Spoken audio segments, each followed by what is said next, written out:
Whether you're in the military, a veteran, work in national security, or a civilian looking for your first serious watch, the decision can be overwhelming, and marketing only clouds the picture. In this video, we'll provide our step-by-step advice for buying the right watch the first time around, all tailored to the needs of the W.O.E community. Watches of Espionage is curated by a former CIA case officer with a passion for timepieces. On the W.O.E YouTube channel, we explore the intersection of watches and the military, intelligence, and national security. Be sure to like, subscribe, and hit the bell icon to be informed when we release new videos. One of the motivations of the W.O.E platform is preserving watch culture in the NatSec community. Whether it's the story of a SEAL wearing a Rolex Submariner on the Bin Laden raid, MACV-SOG operators using Seikos in the jungles of Vietnam, or a modern intelligence officer wearing an Omega unit watch, these tales and timepieces are meant to inspire. While most of us came up in what is known as the global war on terror, where digital tool watches were the norm, we're seeing a resurgence in interest in analog watches in our community. We're commonly asked, what's the right watch for me to buy? As is so often the case in Intel work, the answer is, it depends. But there are certain tips and best practices that can help you make an informed buying decision. Wherever you're coming from, and no matter where you are in your watch journey, this video is intended as a cheat sheet for breaking into the world of watches. To be clear, our ethos is use your tools, and this video is tailored to the needs of those who view their watches as utilitarian partners in life. If you're looking for a list of the best dress watches to wear to your finance job, this ain't it. There are more resources than ever for learning about the watches that appeal to you, but it's important to exercise caution. Whether we like it or not, a lot of what you see on watch media platforms is either paid for or influenced by the brands. Watch media is heavily shaped by brand-driven influence that mirrors intelligence tradecraft, creating a landscape where access, gifts, and financial incentives distort objectivity. A good tip is to look across a wide range of outlets of varying size and scope, isolating common themes that float above the marketing language. One thing traditional watch websites and YouTube channels are great for is building your general knowledge, from understanding the different categories of watches to the types of movements to showcasing how certain watches might fit on various wrists. Seek out Instagram, Facebook, or Reddit posts with insights from current and former owners of the watches you're after. If your friends wear and appreciate watches, ask them what they think. If we're going to call it the watch community, we need to act like it. With all of the information out there and a squad to lean on, there's no good reason why someone should end up with a garish, gold-plated Invicta they bought on Cyber Monday. There's no substitute for trying a watch on in person. A great place to do this is an authorized dealer, or AD, which is a watch store with an official relationship with the brands it sells. We recommend visiting a dealer with a larger selection of brands so that you can physically try on a wide array of different watches to see what works for you. Tourneau, Watches of Switzerland, and Bucherer are some of the largest, but chances are your local mall has a store that sells watches. For more obscure brands, including many we've discussed on W.O.E, this isn't going to be easy or even possible in some cases. Casual watch meetups like Red Bar are a great way to experience more watches and meet other collectors, as are trade show style events like Wind Up, where you can connect with dozens of brands and hundreds of watches in a short period of time. For a list of brands with close ties to Watches of Espionage, check out the video on our channel. If you're willing to buy a watch just to try it out, which should be a last resort, make sure you understand the return policy and can get your money back if it doesn't work out.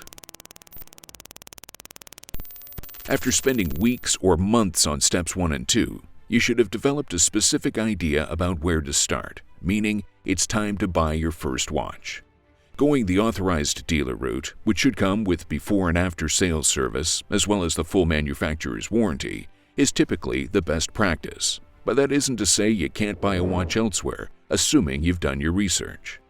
That said, for your first purchase, we'd avoid watch forums, Facebook Marketplace, and Reddit until you know what you're doing. Taking the risk on peer-to-peer sales probably isn't worth it, and whatever the premium is on buying the watch through more official channels will likely be more than worth it if there's an issue.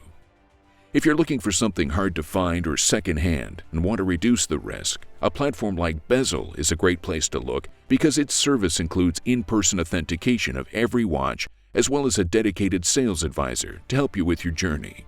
Circling back to step 1, research is your friend here as well. And however much time or money it takes to vet a seller is still better than Venmoing a stranger named user45678 your hard-earned cash after connecting on Reddit.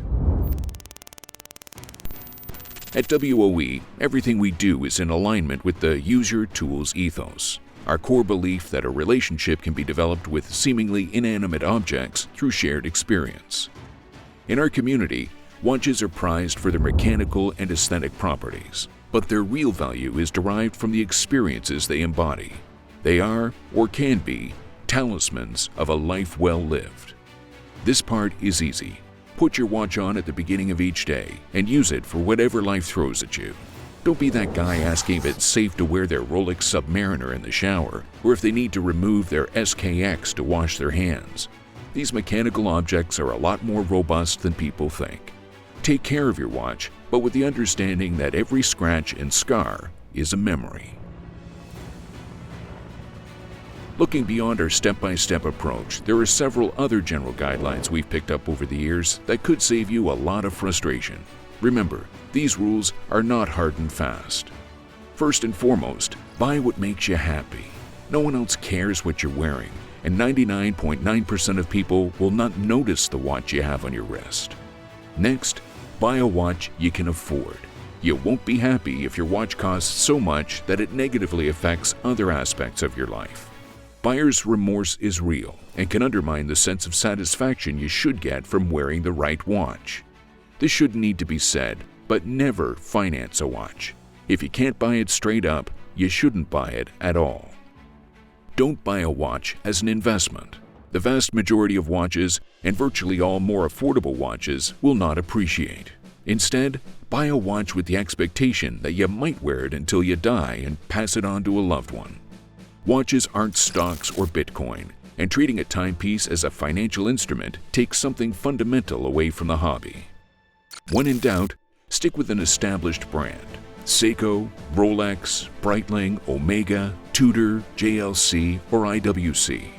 There are some great micro brands out there, including Tornek Rayville, Sangin, and Elliott Brown, but also a lot of smoke and mirrors, especially in the tactical space.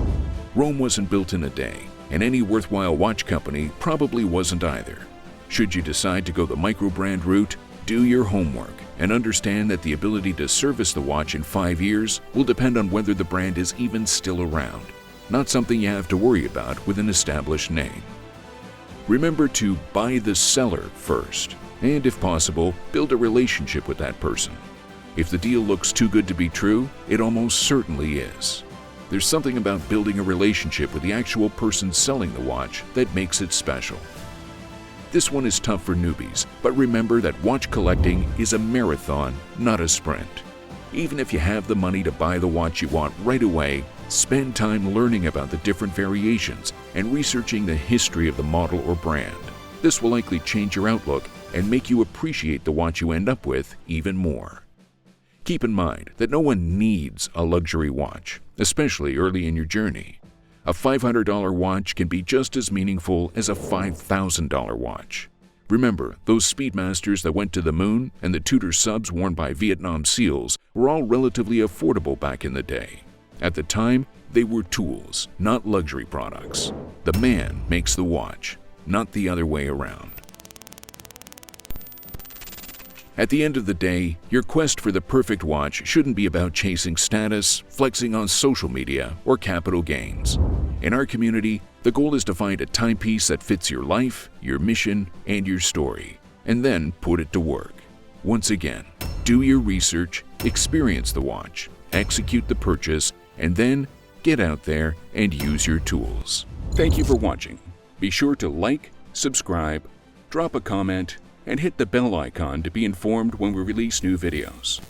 For even more, check out our website, watchesofespionage.com, for more content, as well as our collection of watch straps and other purpose-built tools designed for our community.